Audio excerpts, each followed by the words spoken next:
All right, let's end on this here. Let's talk about the NFC West thoughts, because going into this game, to me, on paper, again, this is why games are not played on paper. Geno Smith is all of a sudden decent again. Josh Allen's all of a sudden decent again. Weird how that works, but going into this week, Seattle without both their tackles, going against Detroit, that looked like a very losable game, if I'm being nice. And I thought, okay, there's a big opportunity that Arizona's 0-2, Seattle is 0-2. The Rams losing to the Niners would be 1-1, but you essentially have a 2-game lead on the whole division.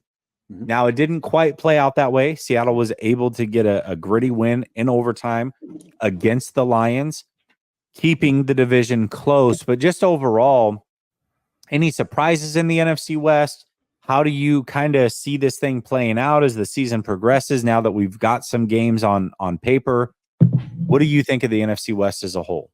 No knee-jerk reactions, but here's some nuance to all of this. I think that the Seahawks, I always said, were going to be competitive.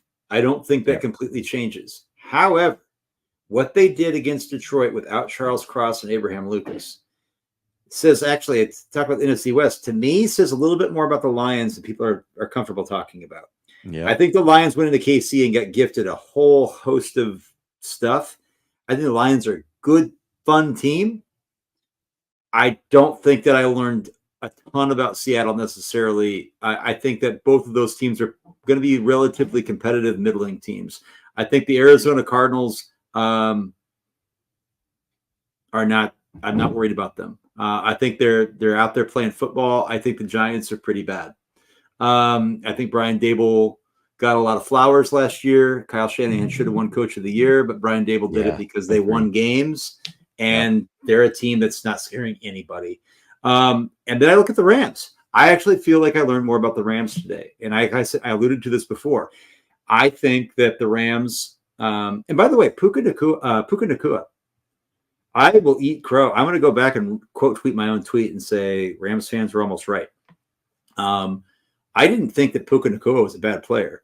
I think, though, you see guys like this all the time. Day 3 players who fill a role really well, who are smart, who run crisp routes, who can operate within systems efficiently. He's that guy. And the offensive line played better than I thought. If Notabu was out, that could change. That being said, this division is the 49ers division. I'm not going to throw shade against the Seahawks. I think they will be competitive. I think there's going to be some tight games ahead. But I think the Niners are going to run this division. But they have to play like it. And that's why they have to capitalize on those things that got to get tightened up. And if they do, this is their division to lose. And it's not. And I don't really believe it's remotely close. I don't think any of these 3 teams are really anywhere near the echelon of who the 49ers are. You know, I'm the furthest thing from a homer, but I honestly believe that. Yeah, and I agree with that. But what I will say is, I think that, and I'm not saying it happens. I'm definitely not predicting it to happen. But I think coming into the season, most people were at the 5-1 or 6-0 in the division. You could see there's a path now where maybe a couple losses potentially happen. You know, not saying it for sure happens, but I want to say this about the Rams, and I did talk about this on the Behind Enemy Lines show. They remind me a lot of last year's Seahawks, a ton actually, from the standpoint that nobody expected more than maybe 5 or 6 wins. You've got a very good head coach who's a veteran head coach now. You've got Geno Smith, we didn't know could play like an elite quarterback, but he played very well last year. We know Stafford, when healthy, is elite. We didn't know if he was healthy or not. That was really the question from him, but you're getting elite quarterback play for a season potentially. You've got the coach, you've got a bunch of young players, and really most of the league is sleeping on you. Much like the Seahawks last year, the Rams came out in week 1 and got a win that most people did not expect for them to get. They then play the 49ers in week 2, just like the Seahawks. Actually made this game a lot closer than Seattle could in week 2 last year. I think that the Rams, and now the NFC is down. I'm not saying it would be the biggest feat in the world if you can sneak in at 10-7 or 9-8 and make the playoffs. But I can see a path to the Rams potentially being a playoff team. I can. And I wouldn't have said that at all going into week 1. And same thing with Seattle last year. Thought there was 0 chance Seattle would make the playoffs, and they did. So I will say this, though. I will say this. I am always about honoring what my opponent can do. Yeah. I do believe that this is why I talked about the Brock Purdy misses. Again, to go full circle on this, you know where I stand on Brock Purdy. I think that Brock Purdy is an incredibly confident guy who the team rallies around, who offers more than Jimmy did. I believe that.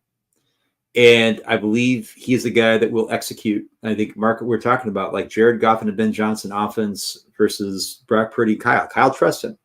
Okay. Mm-hmm. I felt like the 49ers had left points on the field on offense. And I feel like if Steve Wilkes could go back again, could remedy some things that happened there. I also think this Nick Bosa holdout, which I actually don't blame Nick Bosa for, is having some domino effects. That's fair. And I feel like that if there were a couple more plays that were legitimately should have been made that were not even chance, I don't even know if we're looking at this Rams team completely in the same light. That being said, I completely agree with you that if Matt Stafford is healthy and he has protection, you don't need to have Jerry Rice and Terrell Owens as your receivers. Okay? You don't. And if Cooper Kupp comes back and all of a sudden the Rams decide, you know what? I don't know if we're going to go after Caleb. I don't know if we're bad enough to get him. They're like, well, hell, let's just put the pedal to the metal and do this. The Rams can be a dangerous team. And so I'm really glad. And somebody told me this is a division win. You know, I think it was in a moment of trying to stifle any type of critique. But I said, nope, I hear you. It's a division win. They had their mettle tested. They responded. They're 2-0. They got a short week against a battered Giants team that looked like hell today against Arizona and pulled one off against one of the worst teams in the NFL. Thursday night football can be weird. And I think the Niners are going to come in this with like, okay, let's get our heads straight. We got 10 games to our next game. And I think the next game is Arizona. Really comes down to Dallas week 5, man. That's when we're going to know a lot about the 49ers and who they are for sure. And it's a team that starts slow, and we got a team that I think it would be a shock if they're not 4-0 going into that Cowboys game. Yeah. And so that's a great place to be. It's a great place to be. And I think it'd be a shock if Dallas isn't 4-0. I think it's going to be 2 4-0 teams heading into that game. Yep. Awesome. I really do. So Jason Lutz says constants in life, death, taxes, and 200 yards plus with a win for Brock Purdy. 200. How many plus beyond the 200? I didn't check. I don't remember the total, but right now that does seem to be the case. Sal Jeezy says, any word on Luter Jr.? I can't stand to watch Ambry Thomas get cooked on a weekly basis. Teams will know to attack him and not Ward. It's funny because during the game, I did say something along the lines of, this is exactly what we saw from Ambry Thomas during training camp. Basically, anytime he was lined up, the 49ers went at him. You saw that for a while with the Rams as well today. Definitely not ideal. Now, Luter Jr., I think initially was somebody that they were going to try to redshirt if they could. But with the Womack injury, maybe some of the deficiencies with the potential starters, you might see Luter come out after his pup stint. And if he's healthy, start to get on the field a little bit. I wouldn't be surprised by that.